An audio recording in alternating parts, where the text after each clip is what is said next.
Okay, I'd like to bring up Laura Tolkoff with SPUR San Jose. So I'm going to have you, take my seat. Okay, thank you. You're welcome. Actually, I might pass a couple things around here. I'll grab a few first. What's this? Yeah, I'll take care of it. Thank you. Okay. Where should I sit? I'll flip it through. That's easier. Thank you. No problem. Okay, put Richard in.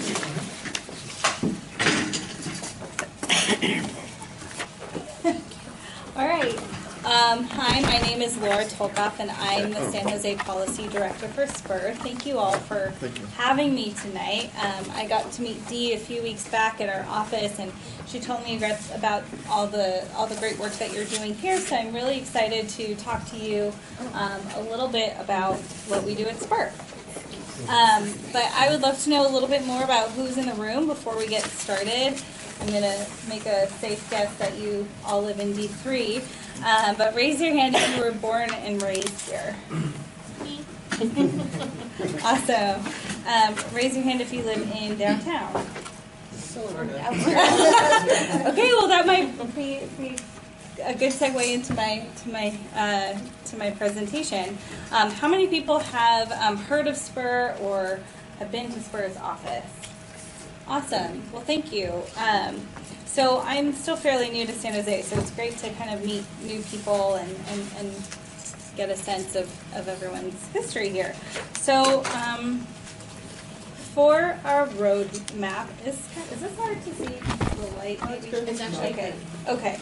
So for our roadmap, I'm just going to do a little bit of an overview of SPUR, kind of our history and our mission.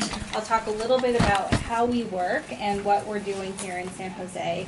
And then I'm going to do a little bit of a deep dive into one of our projects called the Future of Downtown San Jose, because I think that one is probably the most relevant to this group. And then how, maybe you can help make that happen, or some of our ideas happen, and some Q&A. But I think we will have time to kind of have some questions as I speak, so please feel free. And if I watch the time, or if I ask to hold them, it might just be because we're running short on time. And I have to 7, right? Yes. Okay, great. Okay. So SPUR was founded in 1906 by a group of residents in San Francisco after an earthquake and consequently a big fire destroyed much of the city and the city's housing stock. In the beginning, SPUR really was focused on rebuilding that housing stock and bringing people back to the city. Oops, sorry. But we've been around now for 110 years, and we have evolved to really become more than just kind of a group that was focused on rebuilding San Francisco, but really an urban policy think and do tank. We are a member-supported nonprofit that works on the big urban policy issues that big cities face. And what I mean by kind of a think and do tank is really, I'm not there yet, but what we do is really focus on coming up with policy ideas to solve these big problems and helping to put them into action by working with our local governments. The reason, why do we care about this? It's basically because we really think that good cities are the solution to a lot of the big challenges that we face as a society. Things like climate change, things like growing inequality. Really good cities can really help address a lot of these big challenges. But the thing about cities is that they're not made overnight. They're really the product of thousands and thousands of small decisions, and we believe that there should be people like you and me and the public who are really helping to shape those decisions and make sure that they all are adding up to the types of cities that we want. These are just a couple of our accomplishments in our history, and we're new in San Jose, so we have some of these are more San Francisco, but this one on the left is kind of a brochure from our early days asking people to get involved in what we're doing, help shape the city. One of our big accomplishments was actually the creation of Golden Gate National Recreation Area, helping to kind of really broker that deal to have this real open space gem. We've also had a few takes at fixing Muni, which use it now. I used to work for you. There you It needs go. a lot of fixing. Yeah, so you know us. So we've done that a few times, and actually just this past week we released a report for San Jose that, as you know, San Jose has a lot of financial strain issues. It has for some time now, and it will moving forward, but at the same time it's trying to grow. So what's a strategy for investing in our future as we accommodate a lot more growth? So broadly speaking, our mission is to support good planning and good government. And that basically means that we care about how cities are built, and we care about how they're managed, and we care about how they relate to one another within the Bay Area. Everything we do really starts with our agenda for change. Our agenda for change is our vision for the 3 cities in the region, or the 3 largest cities in the region. So San Jose, San Francisco, and Oakland. For our vision, these are the things that are really our key values. It's concentrating growth inside existing cities. It's building great neighborhoods, making it affordable to live here, giving people better ways to get where they need to go, laying the foundation of economic prosperity for everyone, and reducing our ecological footprint, and preparing for climate change, and supporting local government. This is really our manifesto, and everything we do stems from these 7 values in this vision. So I'm going to pause here if there are any questions. Yes? Just curious, is that in the order of importance, or is that just they're numbered 1 through 7 or whatever? Not really. Well, that's a good question, actually, because this was made long before I was here. I would say that it's not in any particular order, except number 1 is number 1, I think. And that's because the way our region has grown over the last 100 years is to really sprawl out and leapfrog out, and that is really the foundation of so many of our problems. That's why it's so expensive to maintain our infrastructure. That's why we're driving everywhere. That's why, we have a lot of challenges with that. So I think the number 1 thing is to grow within our existing footprint, keep our farmland and our open space, and fill in where we can. Thank you. Yeah. That's a really good question. So in terms of how we work to achieve our mission in 3 ways. It's research, it's education, and it's advocacy. So we don't just do research by sitting behind a computer. We bring people together to really research the big problems that cities face and develop what we call policy recommendations. These are our ideas for solutions to some of these big challenges. And we really publish these ideas and recommendations as policy reports and white papers. So on the left you see a policy report, and on the right is actually one of our, we also publish a magazine that features some of our work. And all of these are available on our website for free. So you can go to and download them, and you can list, in each report there's a list of who we engaged through the process, and it's very transparent. Okay. So the second piece of our work is education. We provide opportunities for education and engagement, and this takes the form primarily of forums that we host in our office. These are panel discussions, lectures, movie nights, different things like that. And we also do things like walking tours and bike tours. So for instance, next Thursday we have a walking tour of the Exhibition District, which is, have you heard of the Exhibition District? It's basically a public art project to create murals to really beautify downtown San Jose. So hopefully, you'll join for that. And then the last piece of our work is implementing our policy through advocacy. Our advocacy takes lots of different forms. It often starts with the research by engaging all the relevant stakeholders. But the idea is to work with local government to really make these policy ideas and turn them into action so that we can really create change in our cities. Yes? Do you have an example of what's being worked on now with our City of San Jose, with our council people or policy? Sure. So one example that's recent, we published a white paper with support from the Knight Foundation. We did a project to look at St. James Park, and it wasn't so much from a physical perspective, design and the Levitt Pavilion, but really looking at how do we manage this differently, because it is a downtown park that has suffered for decades. And so it was kind of a bigger picture look at what's the governance strategy for making this as best as it can be. And it essentially recommended a couple of big things, which is one was create an assessment district from the surrounding development to help pay for the improvements that are necessary. And that was created last fall by council. And then to start handing over some of the public authority to a public-private partnership, like a conservancy. Like if you go to Central Park in New York, it's managed by a Central Park Conservancy. So that people every day are waking up thinking about St. James Park. So those are two things that are moving forward, for instance. Thank you. Yeah.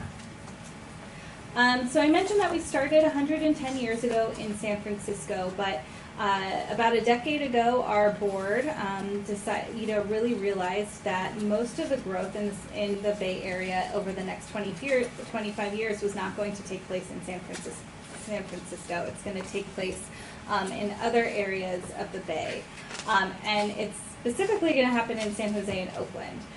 San Jose, so the Bay Area is going to grow by about 2 million people and 1.1 million jobs in the next 20 years.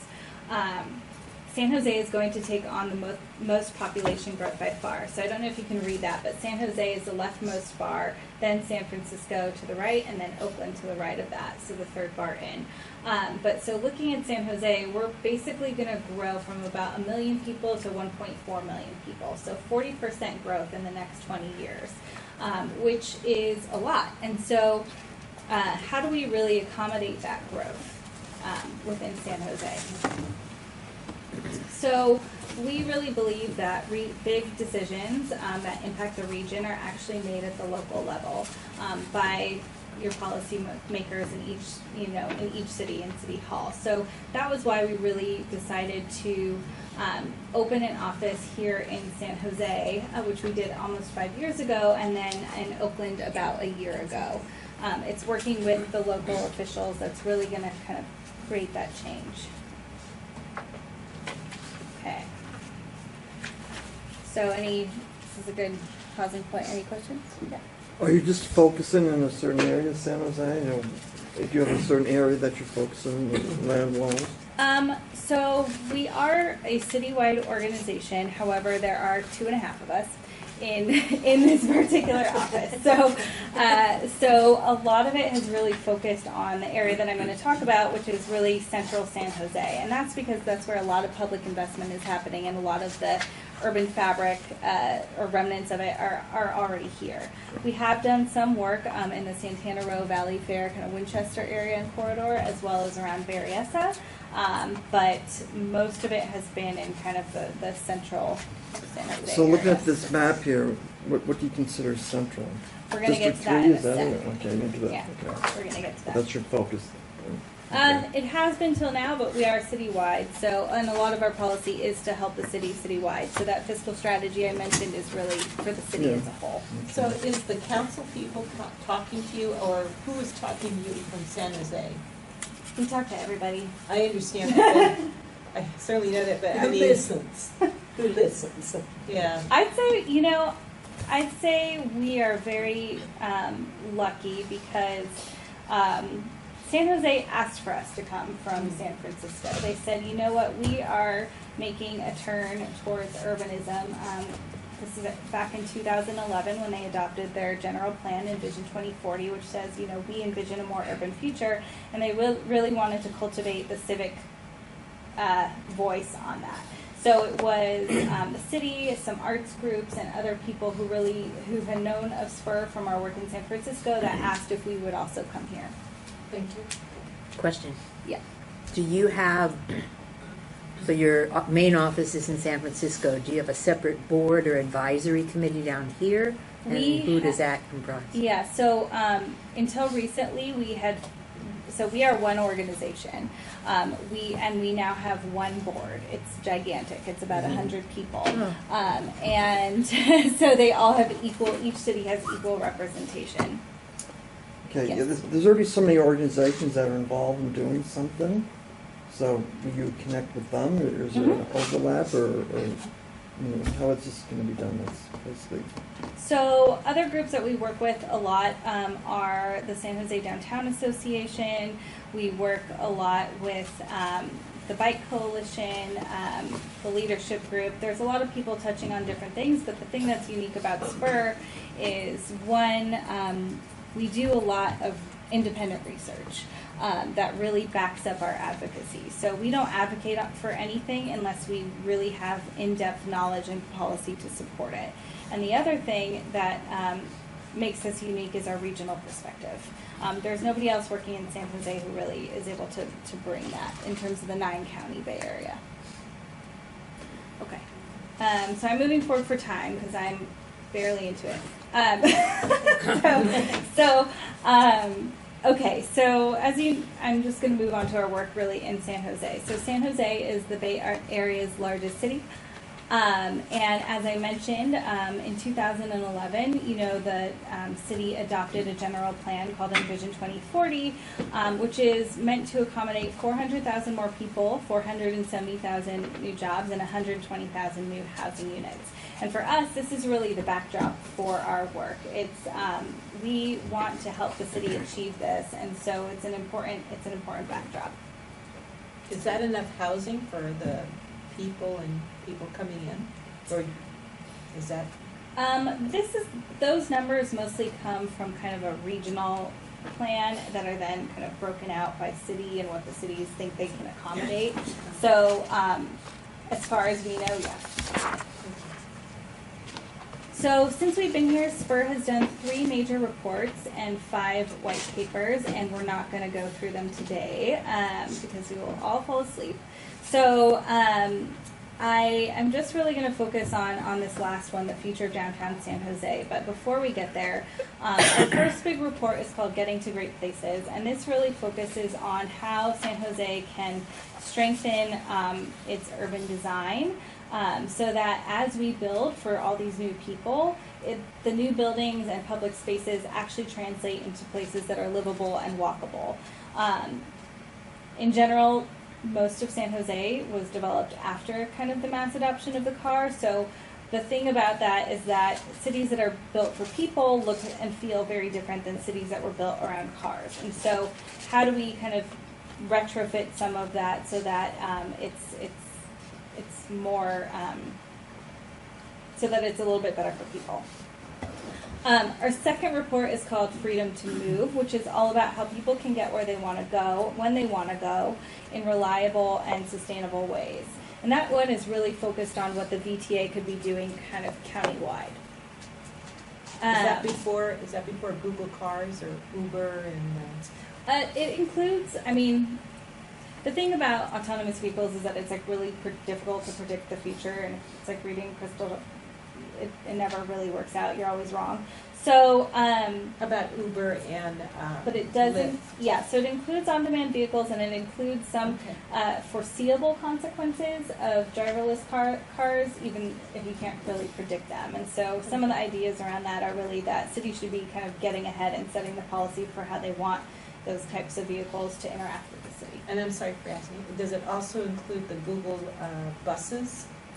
Employer shuttles, yeah. Employer shuttle. Okay, thank you so much. So the future of downtown San Jose is really what I'm going to focus on in my next 3 minutes. I'll try and make it quick. But so this is really focused. So how closely do you work with DOT, Department of Transportation? Really closely. I'm going to try and get through these questions and then get through this, and then I'll take some questions if I have the time. Right. So how can San Jose really become the most lively and most significant hub of the South Bay? In this report, we basically look at the great bones that downtown has and put forward about 6 big ideas to really make it happen. So briefly, I'm going to just talk through some of those opportunities. So the first opportunity is that downtown is really surrounded by some of the most walkable and unique neighborhoods, like Japantown and Domus Park and the Alameda. And these were largely built kind of earlier on in San Jose's history, and so they really have retained a lot of that walkable urban fabric. And what's great about this is if you are to go within a 30-minute transit trip from downtown, there are 200,000 residents and 300,000 jobs. So that's a huge benefit to downtown. These are potential customers, these are visitors to everything that downtown has to offer. The second biggest opportunity is that San Jose is really going to become one of the most transit-connected places in the country.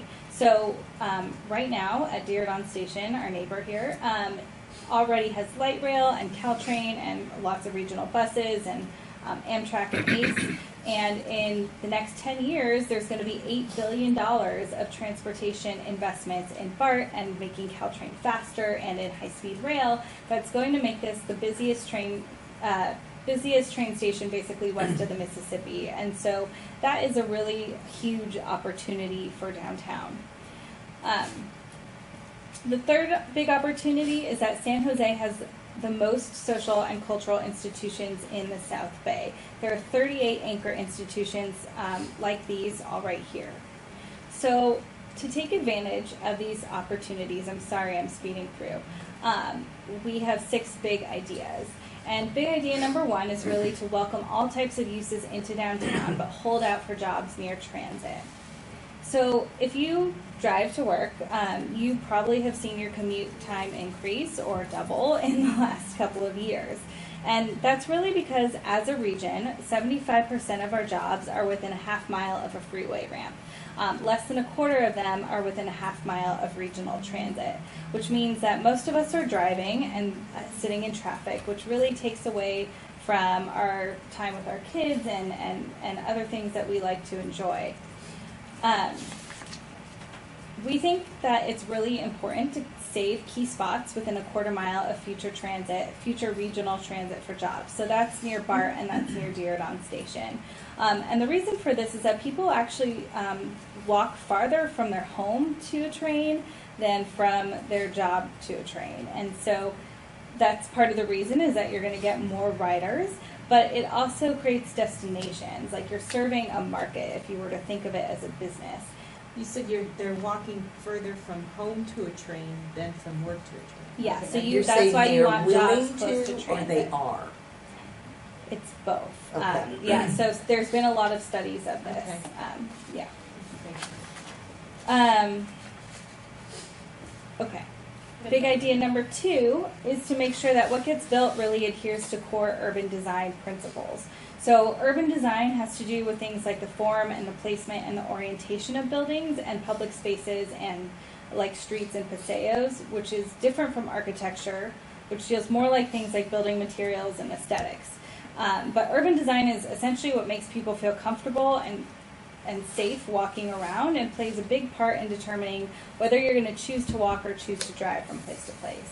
So instead of building places like this, which are a little bit more suburban, you have a lot of kind of buildings set back from the street. You have really long blocks and you have a lot of blank walls, which isn't particularly interesting to look at. We want to go from something that's a little more like this to something more like this. Here's one South Market, where you have a lot of pedestrian access right on the sidewalk. You have a wide sidewalk, so lots of people can walk by. You have transparent street wall. So, you know, when you have restaurants or other things in there, you're engaged with what's happening around you. It's kind of like the idea of window shopping. You know, you feel like it feels a much more comfortable place to walk.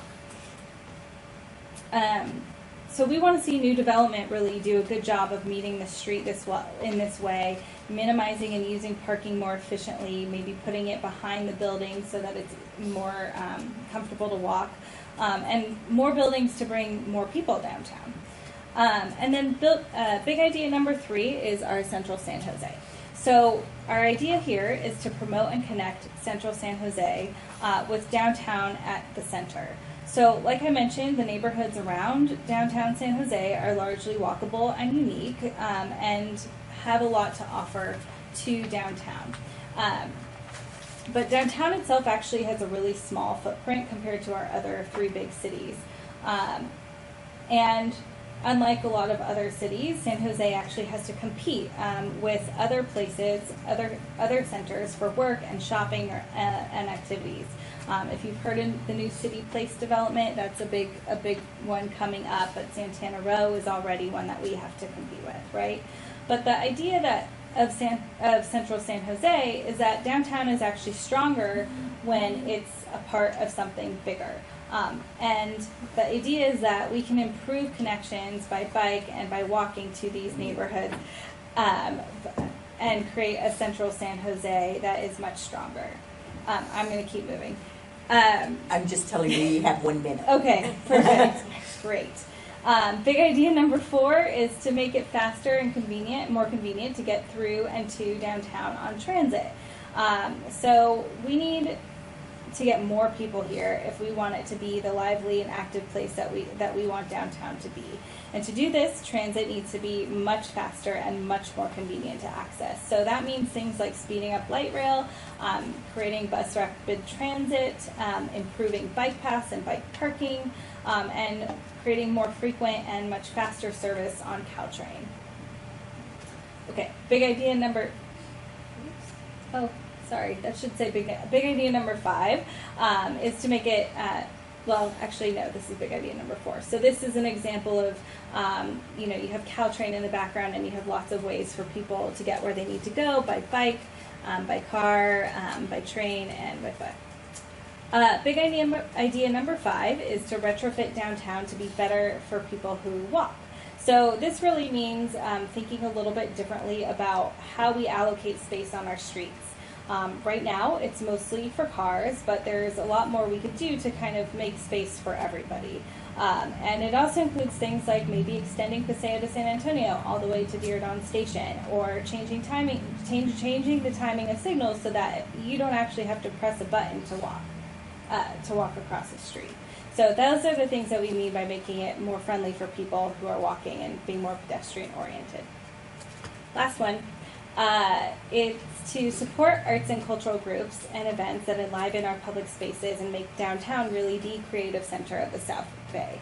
As I mentioned, there are 38 social and cultural anchor institutions, but right now there's not enough people to really enjoy those. So some of the things that we could do is really make it easier to activate our public spaces with outdoor events that really fill the streets and generate excitement and help build on our cultural institutions here.